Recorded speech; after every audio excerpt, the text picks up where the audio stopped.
আমি আজকে তোমাদের সেট অধ্যায়ের ঢাকা বোর্ড 2017-তে যে প্রশ্নটা আসছে সেটা সলভ করে দিব। হ্যাঁ, তাহলে শুরু করি। দেখো, এটা আসছে কি, এখানে এফ(x) একটা ফাংশন দেয়া আছে, আর এখানে এ, বি আর সি তিনটা সেট দেয়া আছে, এবং সেগুলা কি সেট গঠন পদ্ধতিতে দেয়া আছে।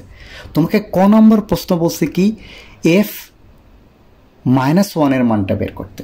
তাহলে কি বলবা, ক নম্বরটা আমি আগে আনসার করি। ক নম্বরটা কি, এফ(x)টা কি দিয়েছে দেখো তো, x² plus 4x plus 3, right? এটা হলো কি এফ(x) এর মান। এখন আমাকে কি বের করতে হবে, f(-1). তাহলে x এর জায়গায় তুমি কি, অতএব f(-1). x এর জায়গায় তুমি শুধু -1 বসাই দাও, আর কিচ্ছু লাগবে না। f(x) যদি এটা হয়, f(-1) মানে কি, যেখানে x আছে সেখানে -1 বসাই দাও। তাহলে এই যে দেখো, x এর জায়গায় -1 হোল স্কয়ার প্লাস 4 × -1 প্লাস 3। তাহলে মাইনাস হোল স্কয়ার হলে কি হয়ে যায়, +1, মাইনাসে মাইনাসে +1, আর -1 আর 4 গুণ করলে -4 প্লাস 3। তাহলে +3 আর +1 এর +4 -4 করলে কত চলে আসবে, আনসার 0। তাহলে f(1) এর মানটা হবে 0। ক নাম্বার শেষ। এখন আসো খ নাম্বারটা। খ নাম্বারটা কি বলছে দেখো একটু ভালো করে। বলছে যে এ এর উপাদান সংখ্যা n হলে পি এর উপাদান সংখ্যা 2n কে সমর্থন করে। এটা তোমাকে কি করতে হবে, বের করতে হবে। তাহলে আগে আমরা এ সেটটাকে তালিকা পদ্ধতিতে প্রকাশ করি, তাই না? তাহলে এ সেটটা কি দেয়া আছে একটু ভালো করে খেয়াল রাখো। এক্সটা বলছে স্বাভাবিক সংখ্যা। স্বাভাবিক সংখ্যা মানে তোমার এ সেটের উপাদানটা এক্স হবে স্বাভাবিক সংখ্যা। স্বাভাবিক সংখ্যা আমরা সবাই জানি কি কি বলতো, ধনাত্মক পূর্ণ সংখ্যা, অর্থাৎ 1 থেকে শুরু, কিন্তু এটা সবাই ভুল করে, 1 2 3 4 5 6 এগুলো, তাই না? তাহলে আবার বলছে তোমার এক্সটা বা তোমার এ সেটের উপাদানটা হবে স্বাভাবিক সংখ্যা। কোন স্বাভাবিক সংখ্যা? দেখো, যেগুলো হলো বেজোড় স্বাভাবিক সংখ্যা এবং 6-এর চেয়ে ছোট, মানে এক্স এর মান হবে বেজোড়, আবার এক্স এর মান হবে 6-এর ছোট। তাহলে আমরা কি বলতে পারি, 6-এর চেয়ে ছোট বেজোড় স্বাভাবিক সংখ্যাটাই হবে তোমার এ সেটের উপাদান। তাই তো বলছে তোমার উপাদানটা স্বাভাবিক সংখ্যা হবে, তোমার উপাদানটা বেজোড় সংখ্যা হবে, এবং তোমার উপাদানটা 6-এর ছোট। তাহলে তিনটা মিলাইলে এটা হয় না, 6-এর চেয়ে ছোট বেজোড় স্বাভাবিক সংখ্যা।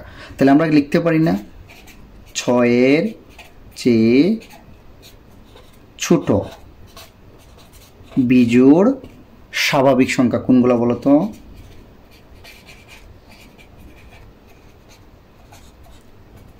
কত, 1 3 5, এই তিনটা কিন্তু 6-এর চেয়ে ছোট, 1 থেকে শুরু, অর্থাৎ 1 থেকে 6-এর মধ্যে কতগুলো বেজোড় সংখ্যা আছে, 1 3 5। অতএব আমরা এ সেটের উপাদানটা কত লিখতে পারি, 1 3 5। ওকে, আচ্ছা, তাহলে এ সেটের উপাদান পেয়ে গেলাম 1 3 5।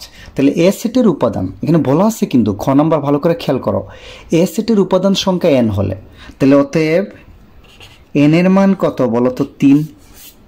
কারণ আমার বলছে এ সেটের উপাদান সংখ্যা n হলে, তাহলে এ সেটের উপাদান আছে কয়টা, 1টা 2টা 3টা, অতএব n এর মান কত, 3, রাইট? একটু বুঝছি। আচ্ছা, তাহলে এখন আমরা পাওয়ার অফ এটা বের করি। তো আমাকে তো পাওয়ার অফ এর উপাদান বাইর করতে বলছে, অর্থাৎ এ সেটের কি বলতো, শক্তি সেট বা পাওয়ার সেট বের করতে।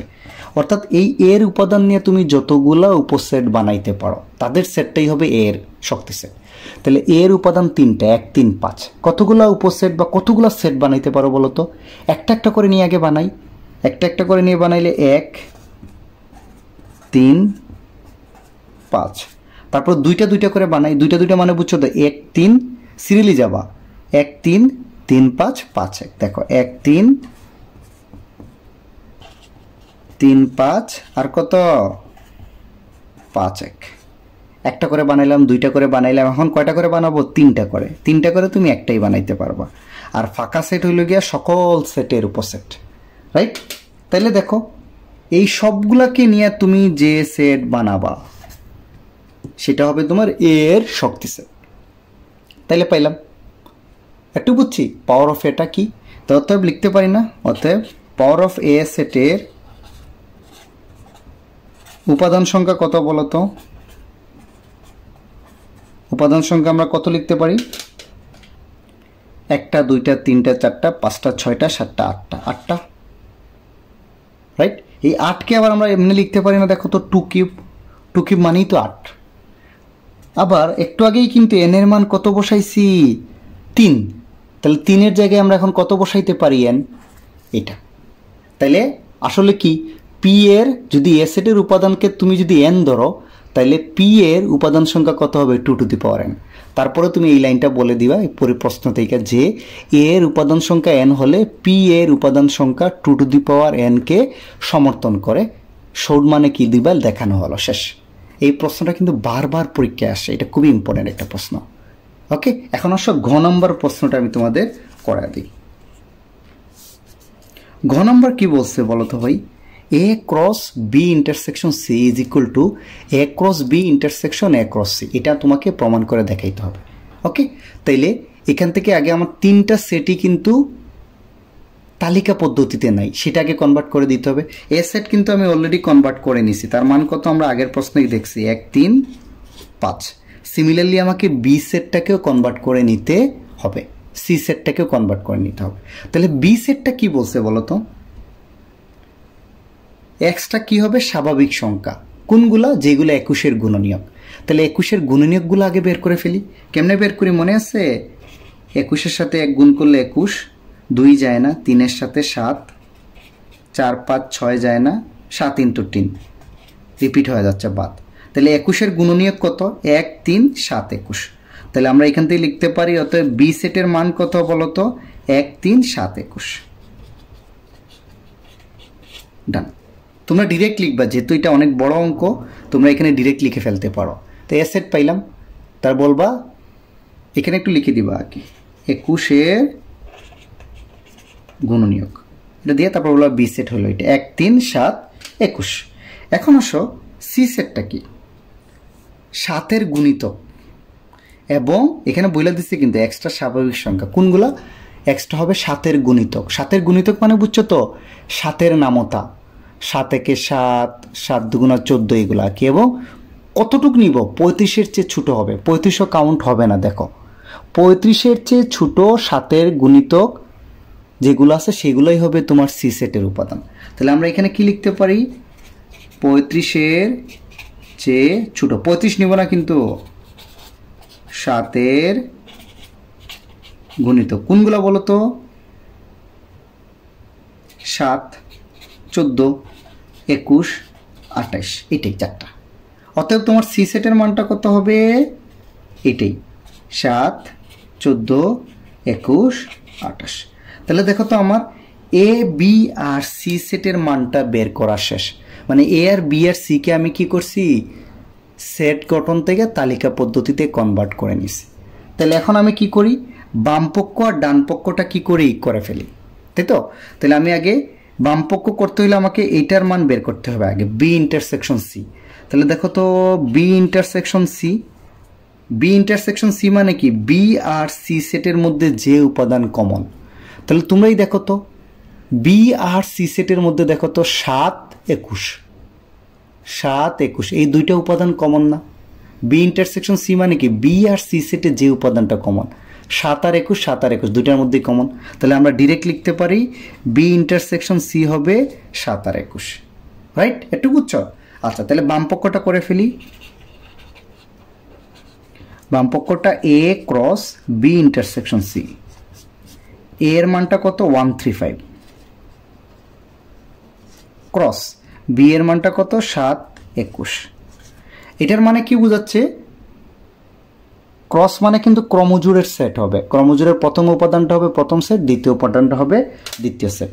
তাহলে এখান থেকে কতগুলো ক্রমজোড় পাই 1 দিয়ে 2টা পাই 1 7 1 21, 3 7 3 21, 5 7 5 1, 1 7 1 21, 3 7 3 21, 5 7 5 21। এটা হলো তোমার বাম পক্ষ। আশা করি একটু পারবা। এখন ডান পক্ষ করার আগে আমরা এ ক্রস বি আর এ ক্রস সি এর মানটা বের করি। দেখো তো এ ক্রস বিটা কত হবে। আচ্ছা, এ এর মানটা আগে বসাই 135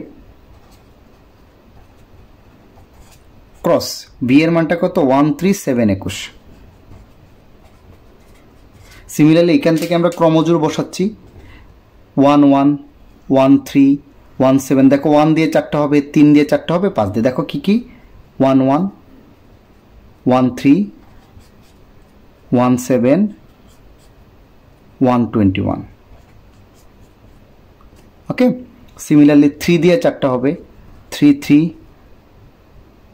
3 দিয়ে প্রথমে 1 আসবে, 3 1 3 3, তারপর কত 3 7 321, তারপর 5 দিয়ে আসবে 5 1 5 3 5 7 521। এদের নিয়ে যে সেটটা হবে সেটাই হবে তোমার এ ক্রস বি এর মান। এখন আসো এ ক্রস সি এর মানটা আমরা বের করে ফেলি। এ ক্রস সি এর মানটা ডান পক্ষ, হ্যাঁ, এ ক্রস সি মানে কত, এ এর মান দেয়া আছে 1 3 5 ক্রস সি এর মানটা দেয়া আছে কত 7 14 21 28। তাহলে এদের নিয়ে যে ক্রমজোড় পাবো সেটা কত হবে, 1 দিয়ে করে 4টা পাবো, 3 দিয়ে মানে 1 7 1 14 1 21 1 28, তাই না, 1 7 1 14 1 21 1 28। সিমিলারলি 3 7 3 14 3 7 3 14 3 21 3 28। সিমিলারলি 5 7 5 14 5 21, তারপরে কত আসবে 5 28। এই যে এগুলো নিয়ে যে সেটটা হবে সেটা হবে তোমার এ ক্রস সি এর মান। ওকে, আশা করি তোমরা একটু বুঝছো। তাহলে আমার এখন ডান পক্ষটা আমরা বের করে ফেলি বাম পক্ষের মতো। ডান পক্ষ সমান হবে দেখো A cross B intersection A cross C. এটা খুবই মজার একটা প্রশ্ন, অনেকে আমরা বুঝি না। এটা হচ্ছে এই দুইটা ক্রমজোড়ের মধ্যে যে ক্রমজোড়গুলো দুইটার মধ্যেই আছে, অর্থাৎ তোমার এগুলো তো ক্রমজোড়ের সেট, এ ক্রস বিও ক্রমজোড়ের সেট, এ ক্রস সিও ক্রমজোড়ের সেট, অর্থাৎ যে ক্রমজোড়গুলো এটার মধ্যেও আছে এটার মধ্যেও আছে তাদের সেটটা আমরা লিখব। দেখো তো দুইটা ক্রমজোড়ের মধ্যেই আছে, হিসাব করি দেখো তো প্রথম 1 1 কি আছে, অন্য কালার দিয়ে করে তাহলে বুঝবা। দেখো A cross B R A cross C একসাথে বসায় দাও, এখানে আবার বসাইতে গেলে অনেক লেন্দি, সমস্যা নাই, তোমরা একসাথে ডিরেক্ট কি লিখে ফেলতে পারো, আনসার লিখে ফেলতে পারো, কোনো অসুবিধা নাই। এ ক্রস বি দেখো একটার সাথে আরেকটা মিলাও, তাহলে হবে 1 1 কি এটার মধ্যে আছে, নাই, দেখো তাহলে বাদ। 1 3 কি এটার মধ্যে আছে, নাই। ওকে, তারপরে আসো 1 7 আছে এটার মধ্যে, আছে, দেখো 1 7টা এটার মধ্যেও আছে এটার মধ্যেও আছে, তাহলে আমার একটা আনসার পাইলাম কত 1 7। আচ্ছা, তারপর দেখো 121 এটার মধ্যেও আছে এটার মধ্যেও আছে, কত হবে 121। ওকে, তারপরে আসো 3 1 দেখো এটাই আছে বাট এটাই নাই, দেখো তো 3 14 থেকেই শুরু, 3 3 আছে নাই, 3 7 দেখো এটাও আছে এটাও আছে, তাহলে 3 7টা নিব। তারপর আসো তুমি 321 এটাও আছে এটাও আছে। আচ্ছা, তারপরে আসো 5 1 দেখো এটাই আছে বাট এটাই নাই, 5 3 এটাই আছে বাট এটাই নাই, দেখো তো 5 7 এটাও আছে এটাও আছে, তাহলে আমরা কি নিব 5 7 নিব। তারপর দেখো 5 21 এটাও আছে এটাও আছে, তাহলে 5 21ও নিব। তাহলে এটা হলো তোমার ডান পক্ষ।